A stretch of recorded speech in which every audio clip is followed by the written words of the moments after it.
for how you helped us today. Indeed, Lord, you are a great God. We worship you for whom you are. Take all the glory in the name of Jesus. Let your word come expressly and have your name glorified. In Jesus' name we pray. Amen.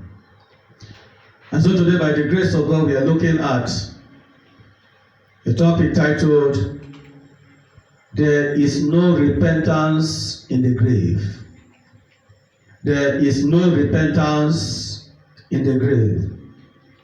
You know, the Lord has been talking to us, and the Lord is always talking to us and to the whole world by extension.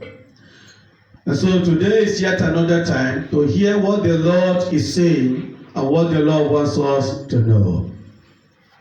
Hebrews chapter 9. Hebrews chapter 9. I read verse 27. Hebrews chapter 9. I read verse 27. And as it is appointed unto men once to die, but after this the judgment. And as it is appointed unto men once to die, but after this the judgment. And so when a child is born, he grows from one stage to another.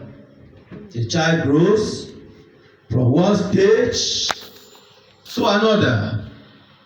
The child grows from childhood to adulthood. The child grows until he or she becomes an adult. And so the child grows from infancy to maturity.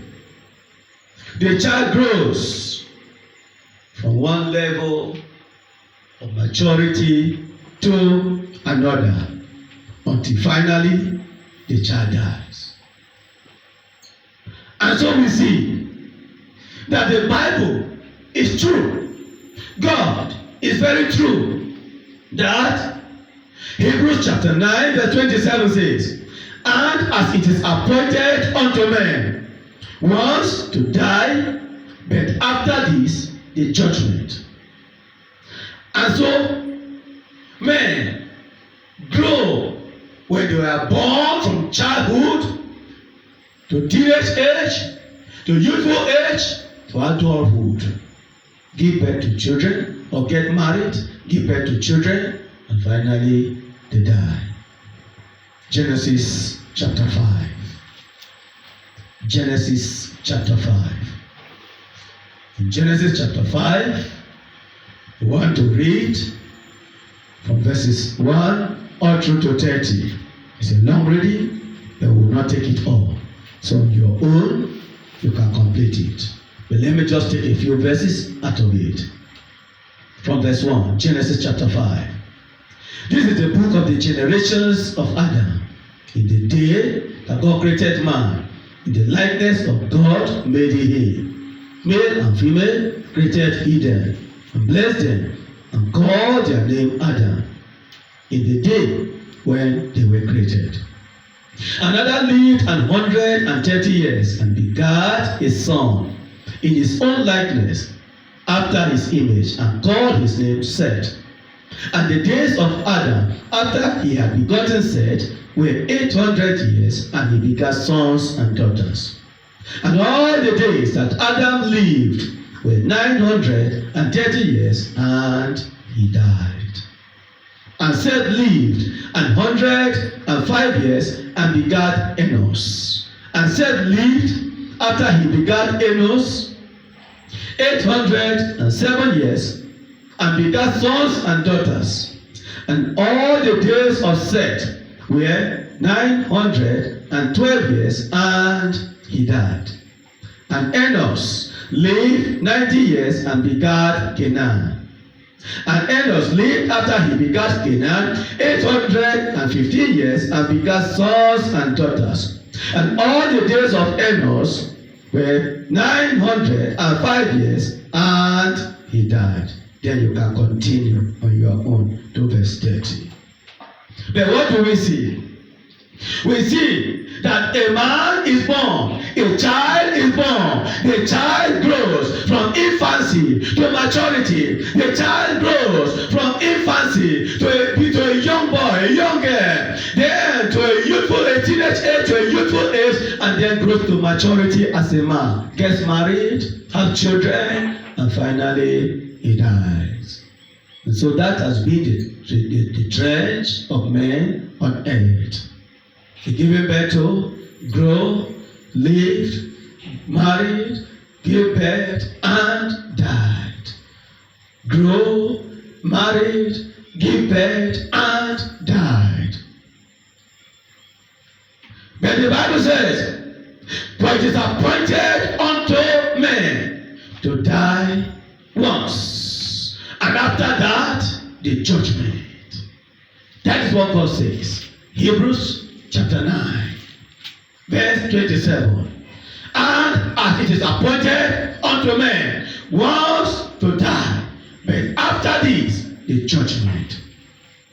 And so thus said the Lord, it is appointed unto a man to die once. After that, judgment follows. When you die, the Lord is asking a question. When you die, there is no more repentance in the grave. He said, when you die, there is no more repentance in the grave. And so the Lord said, come and make peace with me. Why? Because when you die, there is no more repentance in the grave. And the Lord said, I am knocking at the door of your heart. Surrender your life to me. Why is the Lord saying that? Because time is no more. Mercy is about to expire. Grace is about to expire. And the Lord is saying, all that are hearing me, listen. The Lord is saying, listen. The Lord is saying to you, listen. Surrender your life to me now, before it will be too late. Why? Because it is appointed unto a man to die once, and after that, judgment follows. And the Lord said, surrender your life to me now, before it will be too late. Because mercy and grace is about to expire. He said, you that is mocking God, you that is mocking God, you are making caricature of God, making caricature of his word. Hear what the Lord is saying. He said, you that is mocking God, when you will stand before your Maker, who will be your judge? Who will be your judge? The Lord is the one that is asking you himself. When you will stand before your Maker, the Lord said, who will be your judge? He said, for I am the judge of the universe. The Lord is the judge of the universe. And that's why he's talking to you with mocking his word, talking to you with making caricature of his word, and says, stop mocking my word. The Lord says, stop mocking my word. I am a God of vengeance. The Lord said, I am a God of vengeance. He said, don't be deceived. For whatsoever a man soweth, that shall he reap. Galatians chapter 6 verse 7 says so. And God himself is repeating it and saying, don't be deceived. For whatsoever a man sow, that shall he reap. Say, you that sow in deceit, so shall you reap. You sow in deceit, the Lord said you will reap deceit. He said you will reap deceit. He said, can't you read the handwriting on the wall? The Lord is telling you and is asking you, can't you read the handwriting on the wall? Look at the handwriting all over. On the wall. In the sky he wrote, ask God for help. He showed us a sign of the sun surrounding the moon. I mean the rainbow. The rainbow surrounding the sun. The rainbow surrounding the sun. This year 2020. 3 times before June this year. And we know that when an elderly man calls you 3 times, it's a sign or warning. The Lord is asking you, can't you read the handwriting on the wall? Daniel chapter 5 verse 5 shows us that God writes on the wall. And he's asking you, can't you read the handwriting on the wall? It's a day that have wisdom will understand. They that have wisdom will understand. Hear what Daniel chapter 10 verse 12 says. Daniel chapter 10 verse 12. Daniel chapter 10 verse 12. It says, Daniel chapter 10, Daniel chapter 10, reading verse 12. Then said he unto me, fear not, Daniel, for from the first day, it's Daniel chapter 14. Daniel chapter 12, rather. Daniel chapter 12. Daniel chapter 12, verse 10. Daniel chapter 12, verse 10. Many shall be purified and made white and tried, but the wicked shall do wickedly, and none of the wicked shall understand, but the wise shall understand. That's why the Lord is asking and saying, can't you read the handwriting on the wall? He says, they that have wisdom will understand. That's why Daniel chapter 12 verse 10 says, many shall be purified and made white and tried, but the wicked shall do wickedly, and none of the wicked shall understand. A wicked person, then you cannot understand the handwriting of God. A wicked person, you cannot see the handwriting of God on the wall. If you have refused to accept the Lord Jesus Christ, you are a wicked person. And because you are a wicked person, you cannot understand the handwriting of God. That's why the Lord said, but they that have wisdom shall understand. But the wise shall understand. And the Lord said, but they that have wisdom will understand. He said, you that think there is due time, the Lord is talking to you. You that think there is due time, the Lord said, look at the handwriting on the wall. Look at the handwriting on the wall. He said, a day is coming. It will be clearer for you.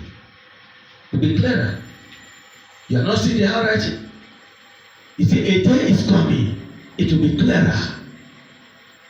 He said, you will understand what I am saying. The Lord is talking to you.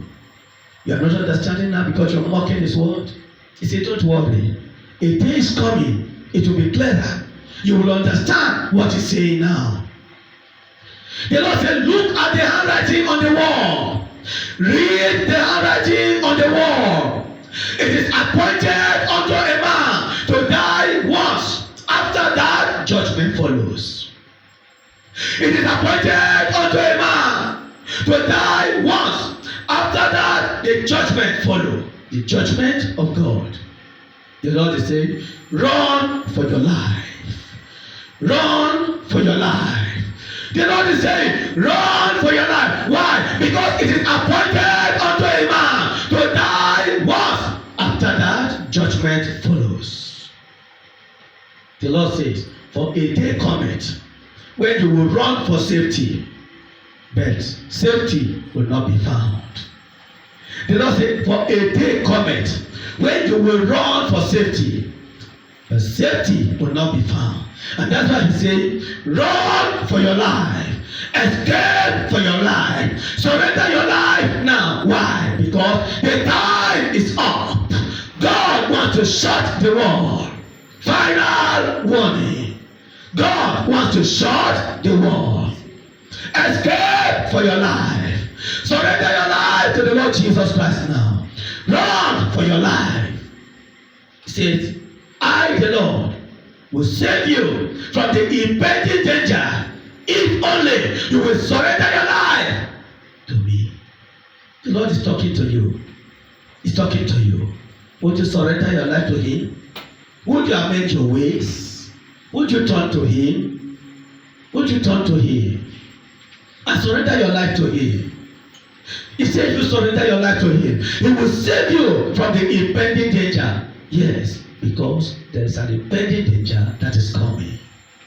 Grace is about to expire. Mercy is about to expire. The Lord said the mercy you are enjoying now, the grace the whole world is enjoying now, is about to expire. The Lord said mercy is what is keeping the whole world now. And mercy is about to expire. And the Lord said when mercy and grace expire, he says nobody has the power to call them back. Say nobody has the power to call mercy back when mercy expires. Nobody has the power to call grace back when grace expires. And God said, mercy is about to expire. Grace is about to expire. He said, as many that run to me, I shall in no way cast them out. The Lord is talking to you. That when you come to him, he will not cast you out. He said, don't say I did not tell you. Don't say I did not let you know. Surrender your life now before it will be too late. Before you will cry, had I known. The Lord said, surrender your life now before it will be too late. Before you will cry, had I known. The Lord said it is an invitation of peace. And so he's inviting you, giving you an opportunity for peace. He said, for time shall come when there is no time to make peace. That is to say, very soon, there will be no opportunity to make peace. And making peace will not be necessary, because when mercy expires, when grace expires, there will be no opportunity to make peace. And that's what the Lord is saying. I am inviting you for peace now. For time shall come when there is no time, and there will be no opportunity to make peace. God is saying, for time shall come when there will be no opportunity to reconcile. For time shall come when there will be no opportunity to amend your life. And the Lord said, I am talking to you. The Lord is talking to you. That is hearing his word right now. He said, for I am the Lord, I change it not. For I am the Lord, I change it not. As I was yesterday, even so I am today, even tomorrow. As I was yesterday, even so I am today, even tomorrow. The Lord said, safety is of the Lord. Safety is of the Lord. He said, I am giving you opportunity for safety. The Lord said, I am giving you opportunity for safety. If you deny and harden your heart for this invitation, if you deny and harden your heart for this invitation, for a day is coming, you will cry for help. For a day is coming, you will run for safety without response. For a day is coming, you will cry for help without response. For a day is coming, you will run for safety without response. And the Lord says, there will be nowhere to hide yourself. All over the world, when mercy expires, when grace expires, when the time of mercy is over, when the time of grace is over, God is saying there will be no place to hide. Said, you that is challenging my power, here, God is talking to you. Who is challenging his power? Maybe you are in witchcraft, maybe you are in occultism, maybe you are in Ogboni, maybe you are in the devilish war. Hear what God is saying. He said, you that is challenging my power, I am a consuming fire. You that is challenging my power, God said, I am a consuming fire. He said, ask Nebuchadnezzar, he will tell you. Nebuchadnezzar, my servant. The Lord said, learn of him and humble yourself. He said, learn of him and humble yourself. For he rose and exalted himself above his maker. I, the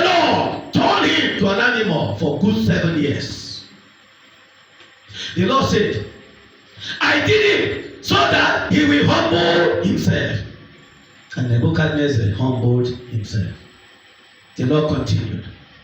After he lifted his eye and recognized his creator, he was opportune to come back. Nebuchadnezzar was opportune to come back and realize his mistakes. Daniel chapter 4, 28 to 37 confirms that. Daniel chapter 4, 28 to 37 confirms that. God said, after he lifted his eyes, Nebuchadnezzar, and recognized his creator, he was opportune to come back and realize his mistake. He said, "But you that is challenging my power, but you that is challenging the power of God." God said,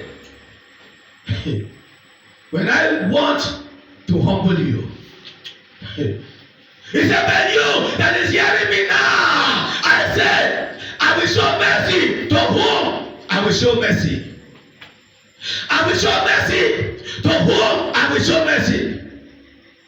God said, when I want to humble you, you may not have the opportunity Nebuchadnezzar had. What do you think about it? Would you give a second thought to what God is saying? Would you consider your ways? Would you amend your life? Would you run for safety? When God is coming, you will run for safety, and safety will not be found. When God is coming, you will run for help, and there will be no response. Grace, grace, grace is about to expire. Mercy. The Lord said mercy is what is keeping the whole world now. And he said the mercy that is keeping the whole world now is about to expire.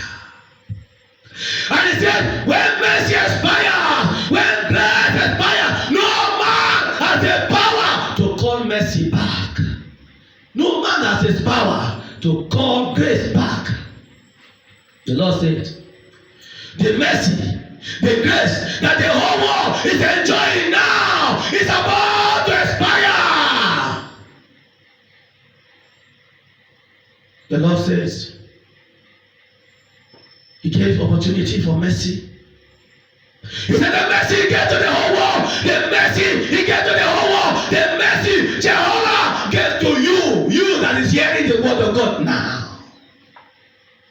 The mercy that God gave to the whole world and gave to you, God said, the whole world trample upon it. You that is trampling upon the mercy of God, hear what God is saying. He said the mercy I gave the whole world, they trample upon it. And the world used the mercy I gave to them to cause more pain, to cause more sorrow, to cause more atrocity. And God said, it is He that gives mercy that determines how long the mercy will last. He said, it is He that gives mercy to a person that determines how long mercy will last. And so God is the one that gave mercy to the whole world. Only Him has the power to determine how long the mercy will last. And He says, I use Nebuchadnezzar as an example so that others will learn from him and humble themselves. Why are you not humbling yourself before the Almighty God? Why are you so full of pride? Why are you so full of pride? Why has pride consumed you? God is no respecter of persons. He told me, he said, I don't respect man. I don't respect position. I don't respect where you find